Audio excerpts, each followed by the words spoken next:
AI is only as good as the data that AI gets. That's just the reality of it. The number of inefficiencies was driven by the lack of accountability and the lack of clarity in roles and responsibilities in the handoffs across functions. When you think of AI, I think AI actually enables continuous improvement.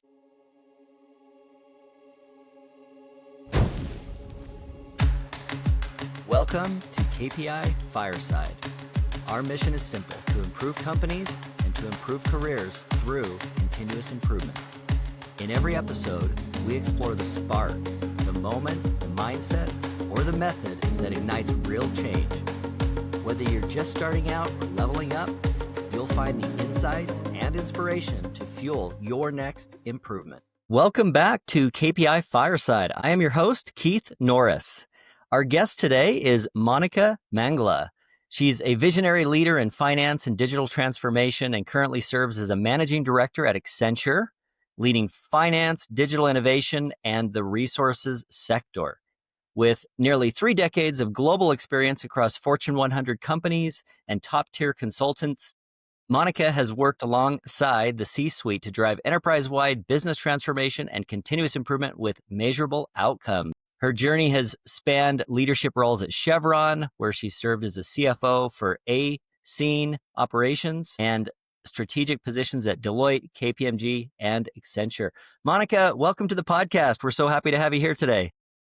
Thank you, Keith. It's lovely to be here. Oh, wonderful. Where are you located at today? Houston, Texas. Houston, Texas. Oh, it's probably warm down there at this point.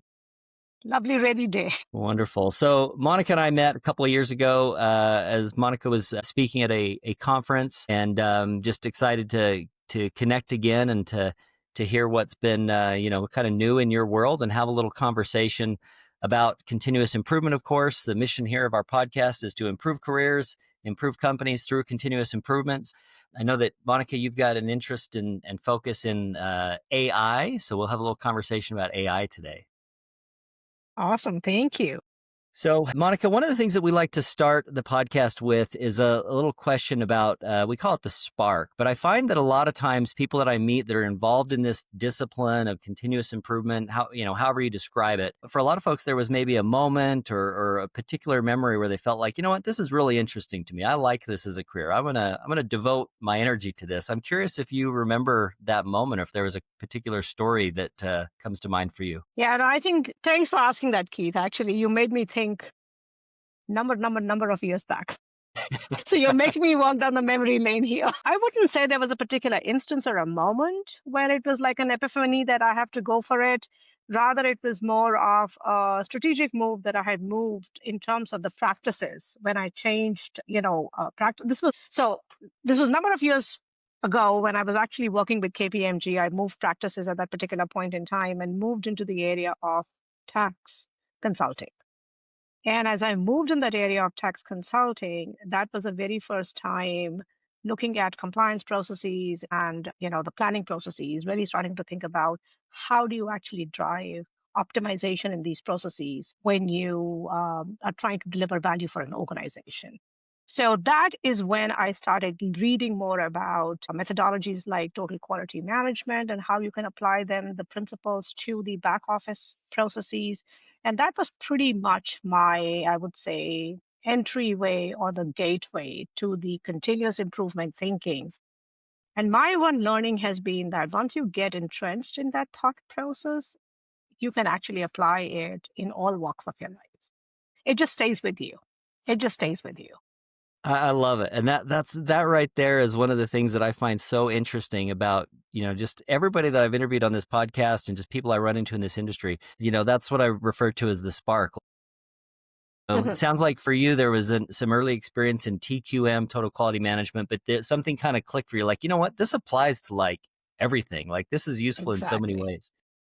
So obviously you're working in like this AI stuff that we're going to tease a little bit and talk about, but I am curious if you could maybe tell us a little bit about your journey. So you had this interest in TQM, and there's trends and acronyms that get used over the years and things change. How might you think about your journey or maybe the evolution of this space a little bit based on your experience? Yeah, I think, Keith, I would say where I see my journey having progressed in the area of continuous improvement has been very much in the area of applying the principles of various CI related methodologies, be it TQM, be it Six Sigma, be it Kaizen, in various situations. And I'll give you a couple of instances over here across the journey I've had from a professional perspective.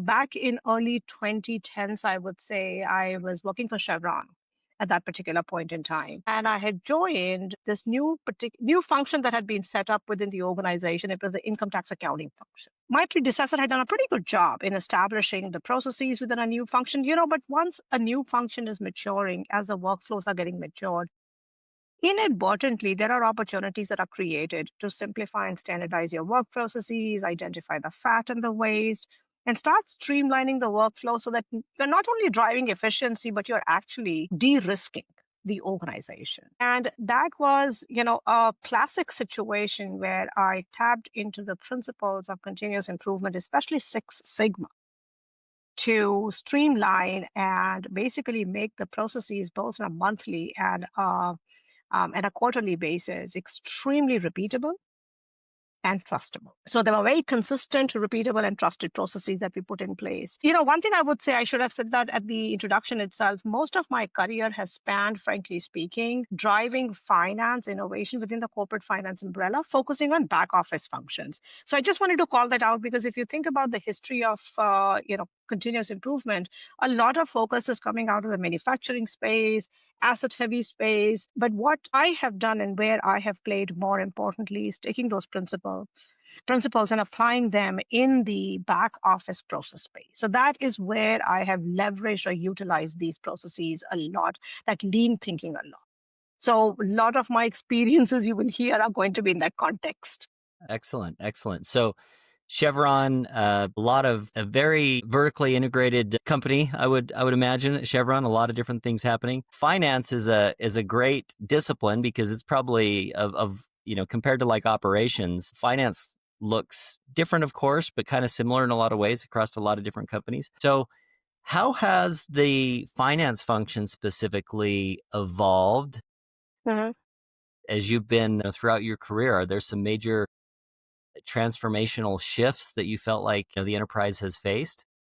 Yeah. It's a really interesting question you're asking because finance as a back office function historically has been a very rear view mirror looking function. You have a lot of focus on accounting and how you use the accounting data, which is very much looking in the rear view mirror, what was done yesterday.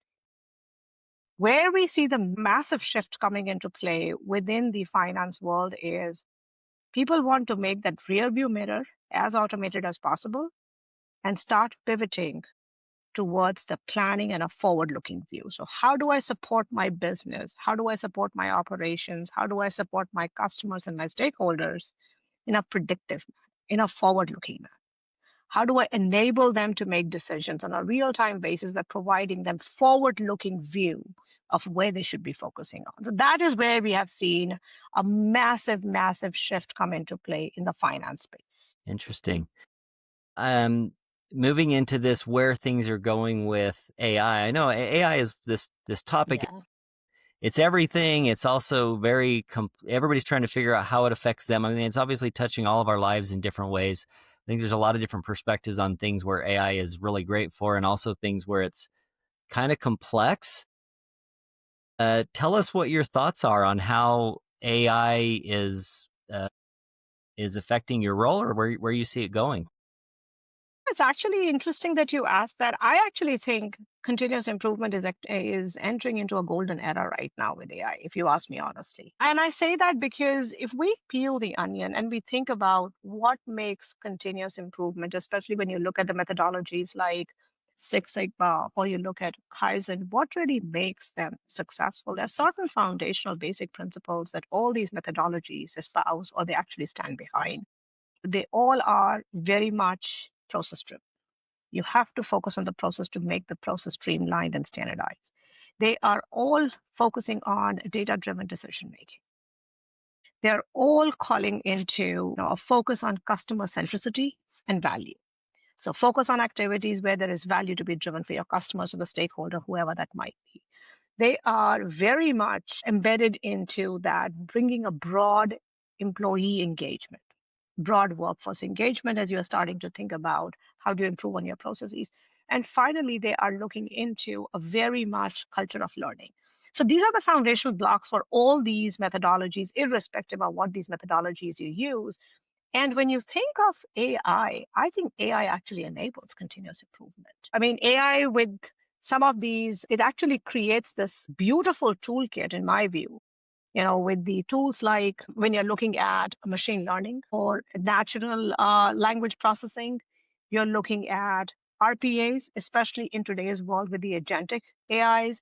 You're looking at visualization and other kind of analytics. These are all tools within the toolkit of the AI methodologies and the AI technologies that can actually make the continuous improvement much more faster and efficient. I mean, if I were to think back a little bit, two big challenges that I find that continuous improvement has had across the board in the companies, with the companies, at least in my experience, has been a resource and time. Right, time becomes a challenge because it takes time to collect the right amount of data, and the resources, the span of resources you need to engage to actually draw the insights that you need, draw the engagement that you need to really drive the continuous improvement. AI actually gets to the heart of both these problems. With AI's ability to be able to tap into structured and unstructured data, you can actually leverage significant amount of information and come up with really intelligent insights that can drive decision making in a very short period of time. Could you give us an example? And by the way, I want to ask you to define RPA, just because we use a lot of acronyms on this, and I sometimes find folks are like, "Hey, what does that acronym mean?" So define RPA for us real quick. So RPA is robotic process automation. This is literally just automating a piece of a process or a process in itself as a part of your workflow. And agentic AI is when you have actually humans and the bots working together within a process. Excellent. Thank you. Okay, so maybe you could give us an example of something that I agree with you. I think that we're in this golden age of CI, because I know for myself, when I was in college, I dropped out of the statistics class twice because I just couldn't wrap my head around it. But now as as a business leader, I'm so interested in what you can get out of the statistical analysis, right? So here I am, somebody who values the result of what I could get out of that. But even some of the heavy analysis is like, I don't have time for that. Maybe you have some examples of ways that people who are in this continuous improvement discipline could leverage AI to do things that they felt like they didn't have time for previously. Yeah, no, I think, the immediate thing that comes to my mind, and something which is actually being, at least in my experience, being utilized extensively. And when I say extensively, it doesn't mean at scale, but definitely a lot of companies are playing in this space, is actually two examples I'll give you. One, really from the field operations, and the other from the back office processes perspective. On the field operations side, if you look at some of the asset heavy industries, and I can speak from personal experience in the oil and gas space, in the energy space, predictive asset maintenance is one area where there is a tremendous focus, not just in terms of making sure you have efficiency, but now you're looking at how do I actually make sure that my assets continue performing consistently well, and you're using AI in that space. That sounds really interesting. How exactly is that being used to help with that maintenance So schedules? lot of data. If you look at, let's say, well performance, you take an example of that, or you're looking at your platform performances. You have tons of data that is being collected through the IoTs, through the sensors, on an ongoing real-time basis, to be able to take all that information and process it very effectively, so that you're identifying areas that you need to focus on in terms of which assets may require maintenance at what particular point in time, so that you're really trying to avoid shutdown times. You're really trying to drive that safety, yeah, and reliability within the operations. That is a big focus point. And the ability of AI to be able to take that information, which is voluminous, it is like massive amount of information that is collected, and to be able to process it, to start providing that guidance to drive the predictive maintenance, that's a huge area where a lot of companies are investing, and it's still creating a lot of opportunity for companies to invest in to make sure that they continuously improve on the assets that are existing and are in production right now. That is one area I would say from the operation side when I've seen a lot of use case, so to say, of AI being used in continuous improvement. Another area that I can think of, from the back office side is, especially when you think of, if you think of finance, I'll take corporate finance as an example. I mentioned earlier that a lot of focus people have is on the accounting side of it, which is rear view. Where we see the future coming in is more forward-looking predictive side. So people are really, really interested in understanding and investing in predictive planning. And how do you actually do predictive planning, not just at the corporate level, but all the way integrating it down in the operations so that you're able to make the capital decisions more effective. And I think it really comes down to AI's ability to capture volume of information, multitude sources of data can be brought together, structured and unstructured, processed very quickly, and you are throwing out trends and insights which can drive almost real time, I would say, not completely real time, but almost real time decision making to make the pivots that you need to make. So those are the two examples that I would say, or the two areas I would say where we are seeing a real traction of how AI can actually enable continuous improvement. Excellent. You gave me a couple of thoughts here that I want to address. One of the things I like to do on the podcast is try to drill into some different perspectives. And you mentioned that your experience is in this, let's say, finance. So I'm going to kind of paint a picture here. Let's say that most businesses are at the high level, like three main things. There's a marketing and sales function to create demand. There's an operations function to build or do or provide the service or product that you do. And then there's this finance thing, which is to make sure everybody gets paid for everything that happens everywhere, right? Let's just say there's kind of those three. Sometimes those pillars, those functions don't always understand each other as well as, like, we all wish that we were understood a little bit better in our function.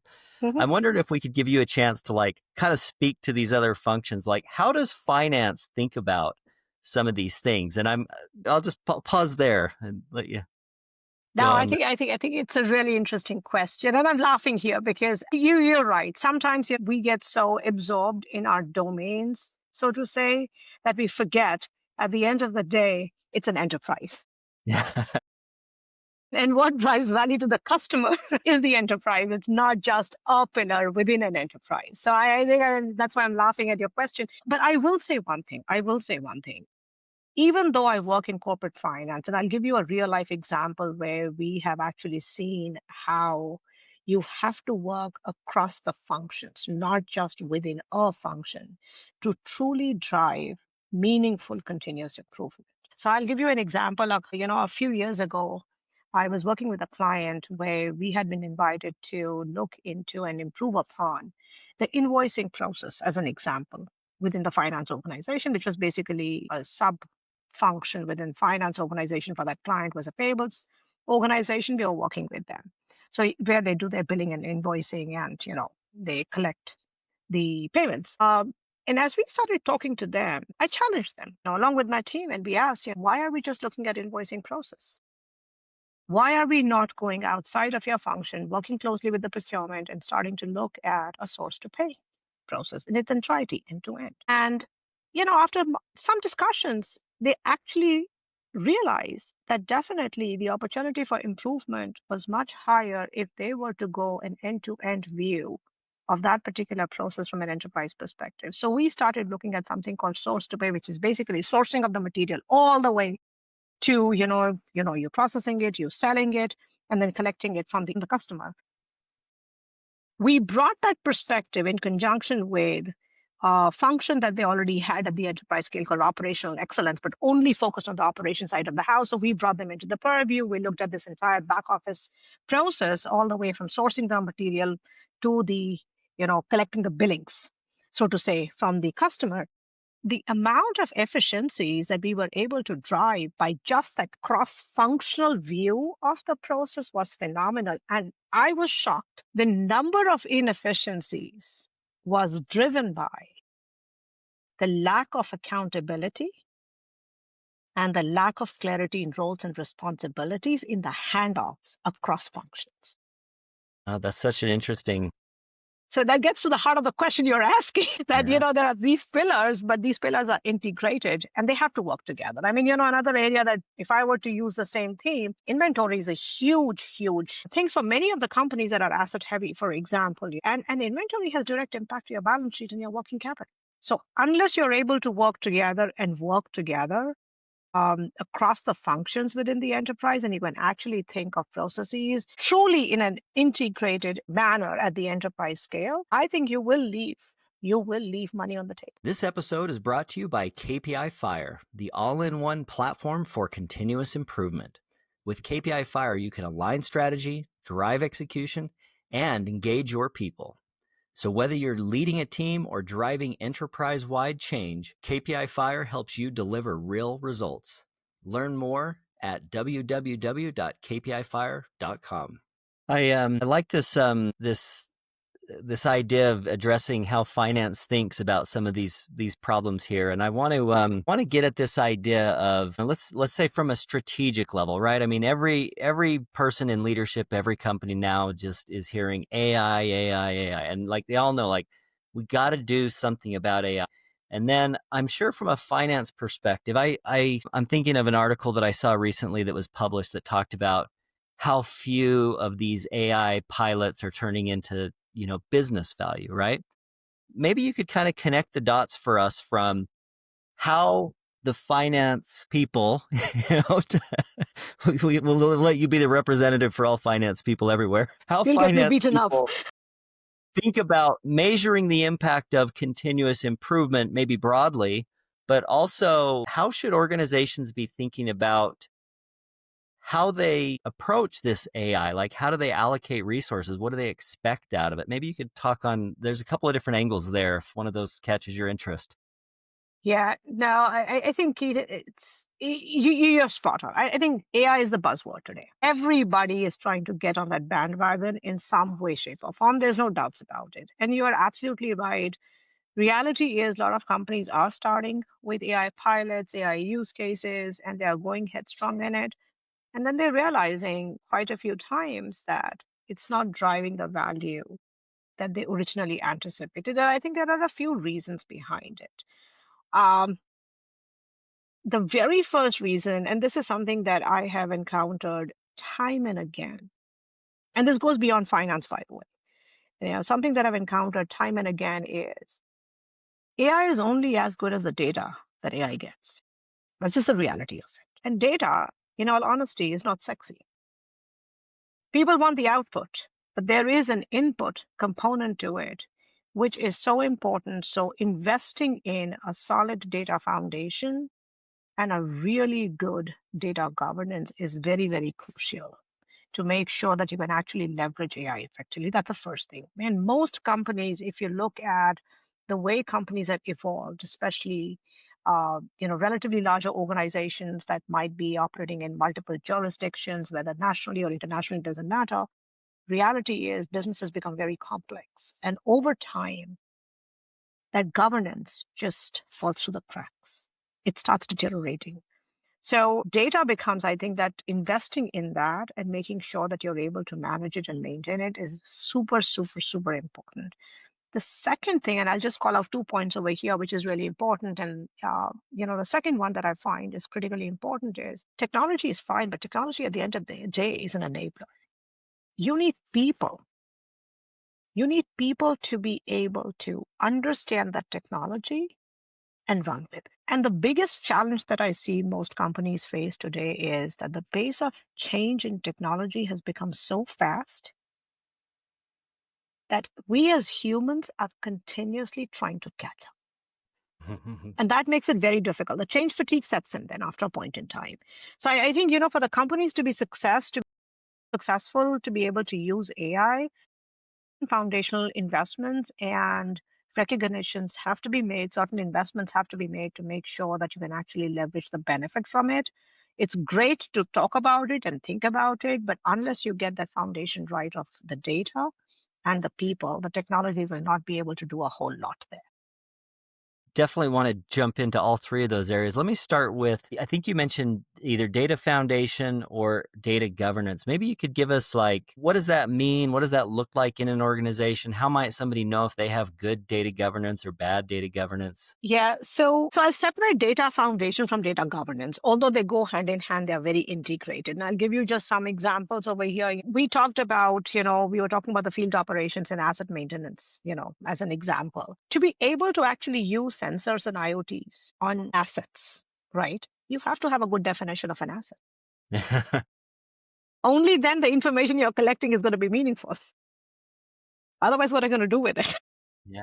So many companies may not even have a good solid asset foundation, as an Like example. So that's a it sounds like there's a story there that you've seen something, maybe without disclosing anybody's dirty laundry, but what kind of mistakes are people making in their definition of what an asset is? I don't think it's a mistake in the definition, Keith. What would happen is that the definition may evolve over a period of time. And it really then becomes a question once you get the data, the amount of time you actually spend as an organization, and could be anywhere, could be in the operations, could be in finance, could be in the supply chain function, doesn't matter. The amount of time that people spend in cleaning up that data and making sense of it, Yeah. that is the inefficiency that you can Okay. avoid if you are actually doing it right from the beginning. So I think that's an example of it. I wouldn't say it's the mistakes. I think it's really the amount of time and effort it starts taking to make sense of the information you are getting. Yeah. The word I like is taxonomy, for like Yep, I agree. using a consistent taxonomy or definition or language kind of broadly. Like if we're using different words to describe the same thing, it can create a lot of inefficiencies. And it's funny how sometimes it's just the simple things that Yeah. that you just assume that can create a lot of opportunity. That's very interesting. No, you're absolutely right. I mean, the other one, just to interrupt you here for a quick minute, I'm sorry about that, but you use the word taxonomy, which is fantastic. Many a times, some people might be using the word metadata, which is also along the same lines. You just need to make sure that it's a consistency is there in how you are starting with a definition. So, Yeah. Yeah, I bet. Yeah, just, when you talk to finance, you talk to marketing, you talk to operations, you talk to finance. One example is like, what is sales, right? Like, how many different definitions do you have? At what point are you measuring it? Oh, there's just so many interesting examples like that. Where getting everybody on the same page with the common definition is important. yeah, yeah, yeah. You remind me of an example that I just came across literally 2 days ago. What is the definition of a headcount? HR's definition is very different from who's working in the field operations and someone who's working in finance. That's so fun. But I'll tell you that I think as far as like lessons here, sometimes it's the simple things that are the things that we all overlook. And sometimes the answer to the problem could be just as simple as, oh my gosh, like we're saying the same things, but we're meaning two different things, or we're Yes, meaning the same thing, but we're saying two different things. And that just never ceases to just create awe for me, and how often language is the heart of like a process yeah, problem or a handoff problem or a culture problem or a respect problem. It's just the word that you're using is somehow infuriating to somebody else. very true. Okay, so I want to come back to this people angle a little bit, because back to this idea again. Everybody has this perspective that AI is going to take over the world, and AI and consumer and the way that we all use Chat GPT or something is one thing, but how AI gets adopted in the enterprise is kind of a different thing. Like it's got to go through people. There's a change management part of it. I'm curious if you have any insights or advice or just an understanding of the problem of how AI actually gets adopted into the organization. Yeah, I think it's a really complex question you're asking, and I don't think there is one straight answer to it, Keith, because the reality is we are all learning. We are all learning how AI can actually add value within an organization. Yes, there are significant instances and examples that we have in the real life where we are seeing the benefits of AI pop up. That said, when we are starting to look at the application of AI and the adoption of AI within an organization, how do we actually drive that adoption? I think it's a multifaceted question in my view. Number one to me, thought process that we have to live with, or we should start thinking about is AI going to take my job, or is AI going to assist me in my job?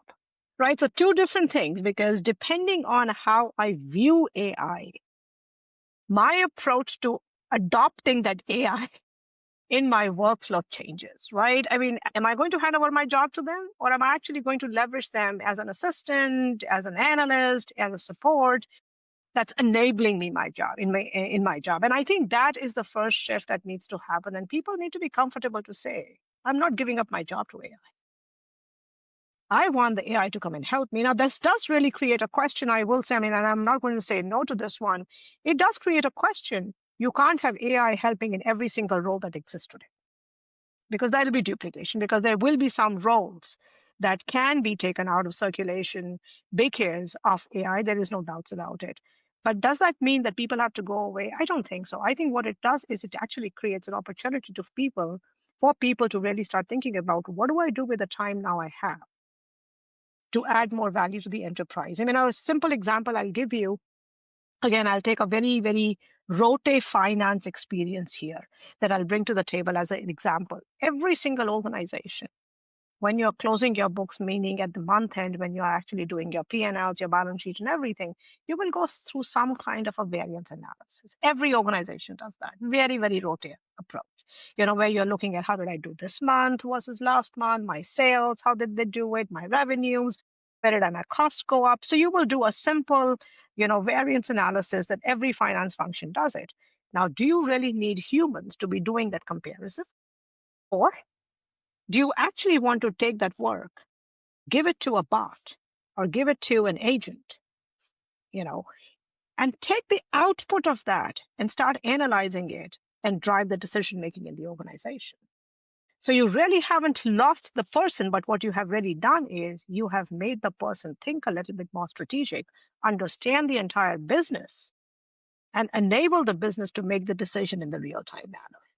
So I think these are the kind of things that we need to think about when we think about people. Is we have to step away from thinking, this is what is going to take my job. You have to think about, this is going to enable me in my job. So what do I do with my time now so I can add value or continue to add value? Does that help actually? Does that make sense, I Keith? like that. I like that angle. And of course, we all want to be thinking about how can we add value. Let me phrase the question this way. Let's say you've got a child, a niece, a nephew who's maybe in their early 20s. They're pursuing a career in finance and they're asking you, hey, I can go down this path, or I can focus in this area. What are the jobs that might be eliminated through AI, or what are the things that I could do as somebody pursuing a career in finance to make sure that I'm on the side using AI versus the side getting replaced by AI?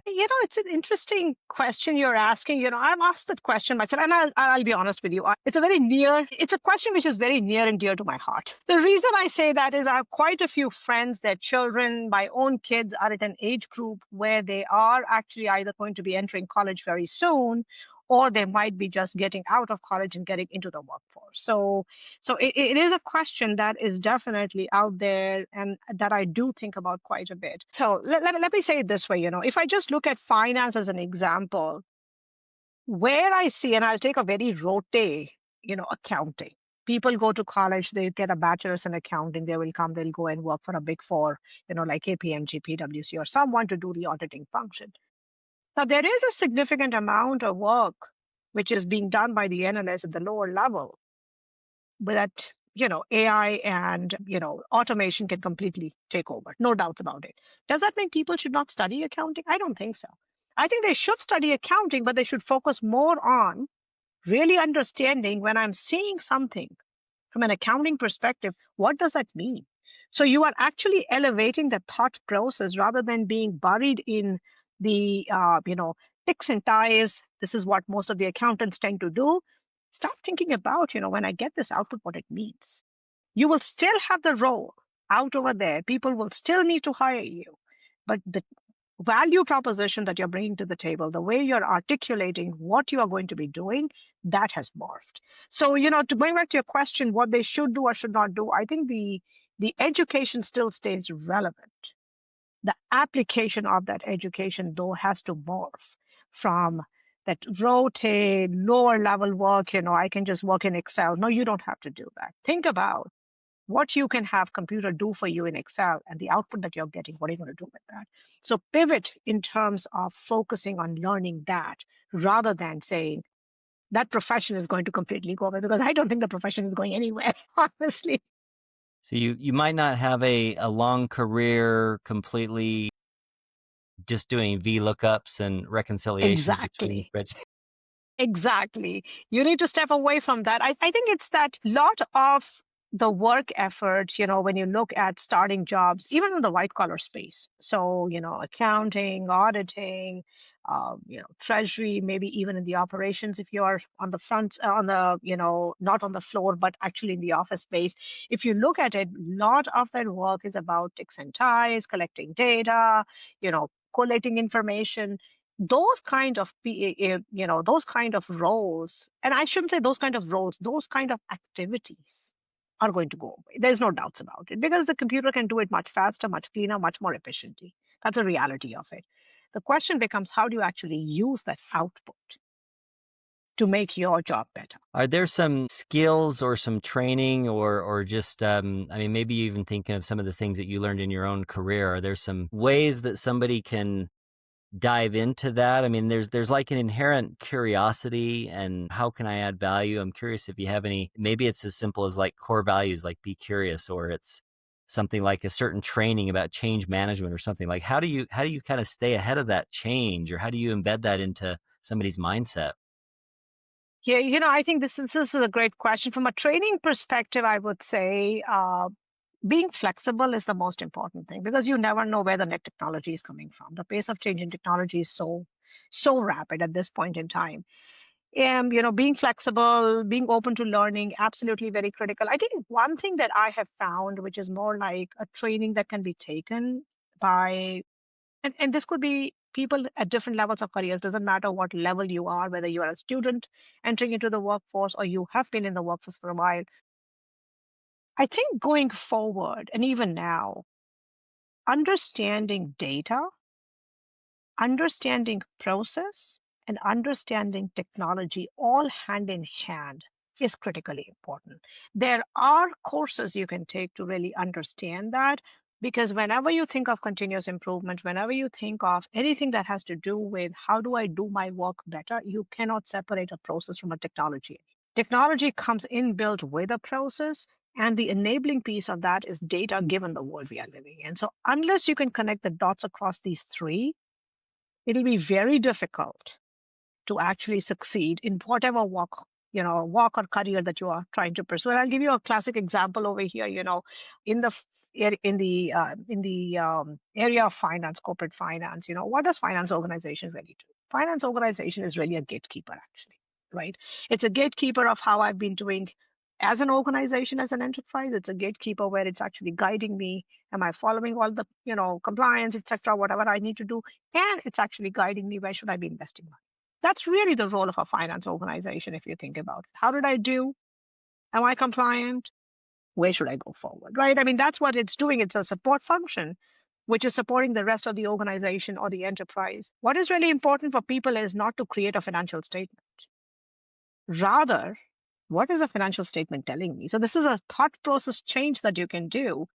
And what is a financial statement telling me? That comes down to the fundamentals of understanding your data, your process, and your technology. I'm curious about, as you talked about things like budgeting and where we should be going. I mean, I'm going to make an assumption here that you would be an advocate of organizations should be spending more resources, call it time, money, people, pursuing things like AI and how to, do that. What guidance might you give for an organization who's trying to put together a strategic plan and say, like, where should we put this AI thing? How should we look at this? Is this an R&D activity? Is this like, how much should we be putting into this? Do you have any advice or insights on that question? I think being a finance person, I genuinely do believe you do have to do a cost benefit comparison. I would not recommend to anybody blindly go ahead and invest in this AI technology or go ahead and invest in that. In the other technology. I think you really have to look at your strategic priorities. And I think every organization should be doing that due diligence. Define where do you see yourself going tomorrow. And based on that, start identifying if you have, let's say, 10 use cases. Out of these 10 use cases, how do they align to your strategic priority? And based on that alignment, do a cost benefit analysis of, where does it make sense for me to invest in. I will say one thing though, some of these technology investments or some of these investments in AI or some of the newer solutions may not give you a return immediately. So I think when I say cost benefit analysis, we also need to be a little bit cautious. Some investments are forward looking investment. You are basically investing to set up the foundation for the future. Now, data is a classic example. If you don't have the right foundational data, that investment may not look like it's giving you a value immediately, but it's setting you up for future success. So I think the cost benefit analysis, when I talk about it or when I say that, it has to be both quantitative and qualitative components have to be considered. But the most important thing in my mind is that it has to align with the strategic priorities. You're touching on something near and dear to my heart with this cost benefit analysis. I'm curious if you have maybe a mental model or a way of looking at the world. Let's say somebody in operations wants to spend some money or some time on something, and they're trying to get a little bit of budget, and you're representing like this finance function, and they're coming to you for some coaching, saying, "Hey, help me put together this in a way where I can justify what I feel in my heart I want to do. I'm interested to go poke around with this AI thing. I think this is a great way to do it." Is there a way that you can help them think about how to structure that cost benefit analysis that would help them communicate that?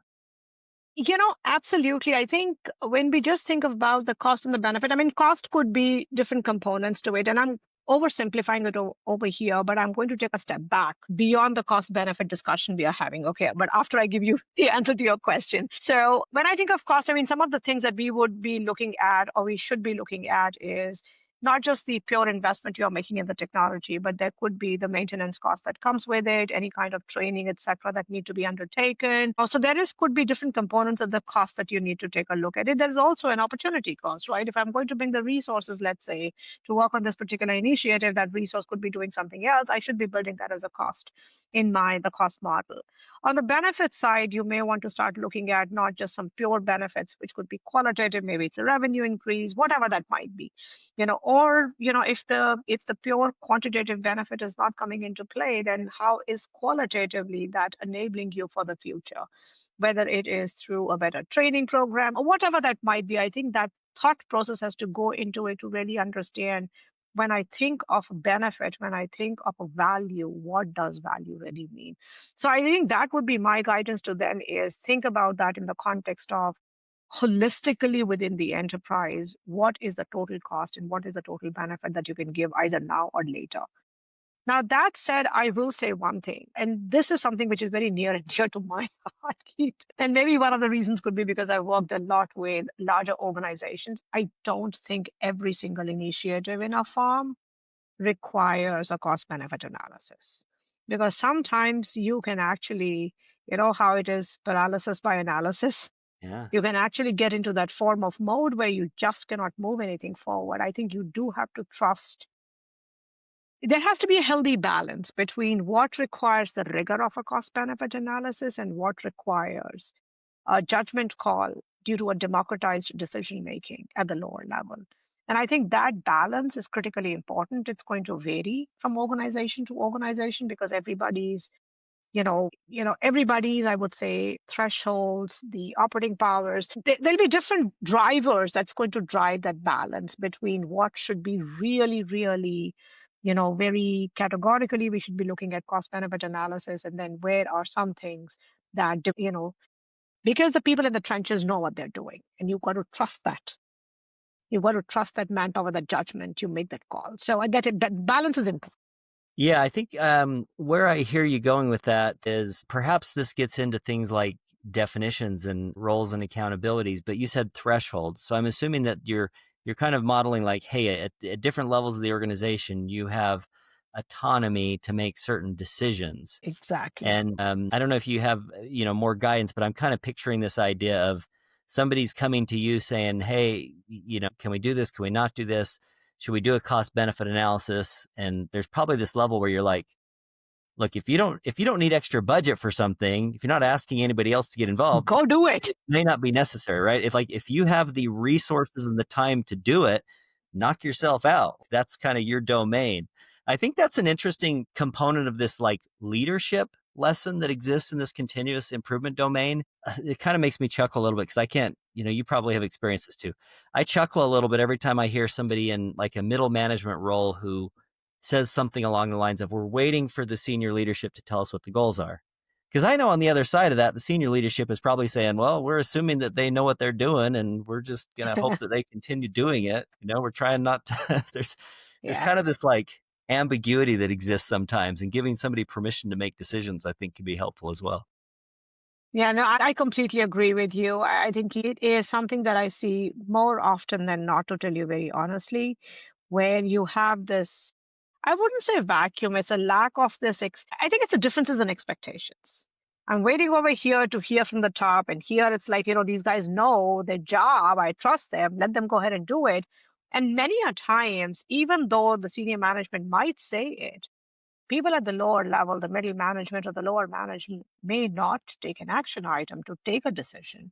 And I think that is where the culture becomes really important, in my view, that culture of trust, the culture of, just because I take a decision at the lower level and I fail, am I going to be held responsible for it? And I think those consequences, the negative consequences, many a times is what holds people back in taking a decision. Yeah. And I think it's very, very, very important that if we want to have a healthy balance, where we want to enable our workforce and we want to have a healthy balance in terms of what decisions are made in a democratic manner at a lower level versus what decisions are actually pushed down from the top down level, it's really important to have a healthy culture of respect, transparency, and openness, where people understand and believe that there will be no negative consequences if my decision is not favorable or good or whatever that might be. Because not every decision is going to result in a positive result. That everybody knows that. Yeah. And I mean, of course, there's plenty of industries and businesses where lives are literally on the line, and there's things that are very serious, but a lot of the things that a lot of us do in our work every day aren't quite that consequential. And sometimes having the initiative to try something, I think is can be welcomed in a lot of organizations. And the initiative to want to do something, I think, is, when I think about like the waste that exists in the workplace, I mean, if you look at AI as this ability to generate infinite feedback, ideas, analysis, I think the missing resource, maybe the constraint, is an engaged, motivated employee who wants to take advantage of some of those ideas and do something to make things better, basically, to really simplify improvement. You're absolutely right, Keith. And actually, you just made a comment that some decisions are really consequential because lives could be at stake. Even in those situations, there are certain decisions where you actually want to trust the people who are in the trenches, frankly speaking. And I've seen that happen, especially in oil and gas industry. And in fact, pretty much across the oil and gas industry, most companies use this motto: if you own it, if you see it, you own it. Yeah. And I think it's right, because when you are out there, let's say, on a platform in the middle of the ocean, corporate management doesn't know what's happening. And by the time you get to corporate management to get an approval for something, it might be too late. It's I love that really mantra. out. If you see it, you own it. That's such a good one. So, you are there, you make the decision. And this is truly in the spirit of continuous improvement, if you think about it, right? I mean, you're seeing the data, you're making the decision right there. You're making that continuous improvement. As you are actually seeing it, you are taking a decision real time. So I think I really do believe that uh, everybody in the across the hierarchy in an organization, people are enabled. People just need to have the confidence to step out and take that step, especially with technology now making some of those decision making actually very easily, or the data to make the decision very easily available on fingertips. Yeah. That's such a good point. I think that's probably a message for anybody listening, is like, there's always something more that we could try, that we could do, an idea that we could have. And even if your last idea was somebody said no to, don't let that stop you from Yeah. sharing another one, right? Because um, yeah, that's a super good point. I'll wrap up with a little set of questions I like to call the rapid fire. These are just kind of quick answers, short answer, short phrase. Could be a word, could be a phrase, whatever you feel. So the first one is the most important job of a leader is to Be a servant leader. be a servant leader. Excellent. Is there a book that you recommend to somebody who's interested in continuous improvement that was maybe, your short list of influences? Not off the top of my head, I'm sorry. Okay. I have tons of other books which is not continuous improvement or business related, but not related to business. Any sort of book recommendation you want to share with us is a fair answer. I mean, one of my favorite, all-time favorite, actually, it's actually autobiography of a yogi. It's by Paramahansa Yogananda. It's a beautiful book which really talks about, continuous improvement of myself as a human being. I love it. I'm always interested in book recommendations, wherever they come from, whatever topic. When you think of all the tools in this Lean Six Sigma toolbox, is there one that's a go-to or a favorite for you that you love to refer to or pull out? Six Sigma is what I've used the most, to tell you very honestly, and I love the principles. Excellent. And they Excellent. apply very well to the back office processes. So I think I have actually used them quite a bit. Here's another finish this sentence. Continuous improvement is blank. Entering its golden age. Entering its golden age. I love that. That's a good one. Okay, I'm a big fan of questions. I love questions. I feel like a good question can really bring so much more context than an answer in situations. I'm curious if you have a few questions that you like, particularly as a consultant. I know consultants always have a lot of great questions. Are there a couple of questions that you tend to use quite a bit or are core to your toolbox? Yes, I would say one thing that I love to ask people when I go out over there, and it could be, whoever I might be talking to within the organization, please try to answer why you are doing what you're doing. I think many a times we start talking about what we are doing, but we never talk about the why behind it. So my favorite go-to question is, when you are talking about something, please explain the why behind it, because the contextually, when we understand the why, it may actually impact the what. I love it. Yeah, why matters so much. Well, on this thread of questions, I'm curious, as as an AI champion, if you were to pull, I don't know if ChatGPT is kind of one of your go-to tools, but I'm assuming you've got a go-to tool for AI. I'm curious if you were to pull up your thread of things that you've used AI for recently, maybe you could share a couple of those with us. What kind of things are you using AI for recently?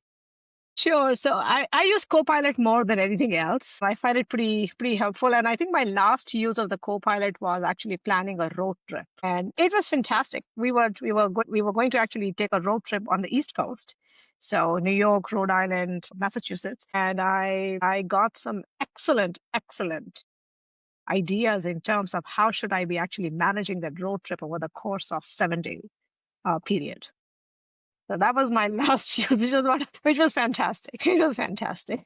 I love it. We've been doing something internally where we just kind of share a recent Chat GPT kind of, the Uh-huh. prompt and the response as a way of just sharing, like ideas come from seeing how other people innovate. And so, since it's such a new area, there's literally infinite ways of using it, but to try to figure out some ways that are useful to you. I also have recently relied on Chat GPT in my case to help plan a trip. And I had to double check to make sure that the places and the events and stuff that it was recommending were still there. Relevant. You actually bring up a great point, Keith. Yeah, because I did the same thing. I did double check. I think what you're calling out is, and this is one thing that I have realized with AI is fantastic. And I think it is where the future is. There's no doubts about it. I hugely believe in it. That said, I think it is a reality that AI and the biases in AI, I think we have to be careful. As human beings, it's very, very important for us to not just double check what we are seeing as a prompt come back from AI or the response come back from AI, but to make sure does it logically make sense. I don't think we can just hand off all the reins to a computer program. I think that's an interesting kind of topic there about governance and how to use AI. What is proper governance with some of this AI utilization? Where do because I do think that sometimes people have a tendency to say, well, this is what I got from the AI and just assume it is truth. That's an interesting topic. No, it is actually a very interesting topic, and there's a lot of time and effort that actually companies are investing to drive AI governance within the organization. I think, but I will say one thing. I mean, we have spent, and when I say we, meaning, and I've seen the consulting world, Accenture in particular, have spent a lot of time and effort in developing the governance principles around how AI can be used within the organizations. I still feel a lot of companies are not there in terms of really having a solid governance to drive artificial intelligence within the organizations. I think a lot of companies are still in that space where they are playing with it, certain use cases, pilots, let me try it out, let me try it out. I think the biggest thing that people do have to make sure, in addition to thinking of AI governance or actually in preparation of getting ready for AI governance, is you do need to make sure that you have strong governance with respect to data. Because the biggest challenge with AI is it's really about biases, it's really about hallucination, and it's really about amplification of these when you start morphing, not just having one AI model, rather you are inserting bots within a workflow. So you're living in an agentic AI world. I think that is where you have to really make sure that what you're inputting as a bot or as an AI piece within the workflow is properly governed. What is hallucination, and what do people need to know about hallucination as it relates to their use with AI? So hallucination is really when the AI will be giving you an answer, frankly speaking, which may seem right on the surface, but it's actually not right. And this is where, we as individuals, we as human beings have to make sure that we are actually reading the information, the output that is coming from the AI prompt, wherever it was used, whether it was ChatGPT, Microsoft, Anthropic's Cloud, or whatever it is, whatever the model we are using, what we want to make sure is that we are actually incorporating that information, reviewing it, and ensuring does it make sense. It's not just bias, it's actually, it feels right, but it's not right. That is really what hallucination is all about. This is just got me kind of curious on a topic. Are there times when people are saying, I want AI to help with this thing, but what they have is just something that they need automated? Automate, yeah. So, you are absolutely right. When we use artificial intelligence, I think somehow we have tried to correlate artificial intelligence with these massive LLMs, the large language models, and the outputs that coming from these large language models. I mean, if you really think about artificial intelligence, I think of artificial intelligence as a suite of technologies, which has got different tools within its toolkit. That could be machine learning, that could be, RPAs is an example of it, because RPAs work very well if you think about the agentic AIs, because these are small bots, technically speaking, that have been inserted in a work process, or you're thinking of certain visualization capabilities. So to me, these are actually tools that are within a suite of artificial intelligence. So when we say AI, I think we tend to use it interchangeably with the chat GPTs of the world, that they're going to go and scour this entire world of LLMs and give me an answer. But technically speaking, what we are really doing is using a machine to automate. So I completely agree with you. I think sometimes you don't need a massive LLM to give you an answer you're looking for. All you need is you can simplify it much more. I have a process, and there's a piece of a process that I can automate by calling in a small routine or a small task or something which would serve my purpose. Excellent. Wonderful. Well, Monika, thank you so much for joining us here today. This has been a very interesting conversation about AI. I'm super excited to see where things go. And for everybody that's listening in, thank you so much for joining us on the podcast today. We really appreciate your time. If anybody would like to suggest a guest or ask a question, you're welcome to find Monika or myself on LinkedIn, and we'll be in the show notes on this episode. So we encourage you to give us a like, give us a follow, check it out on the social channels. And please share this podcast with your friends or colleagues who are as passionate about continuous improvement as you are. And until next time, keep driving progress and sparking change.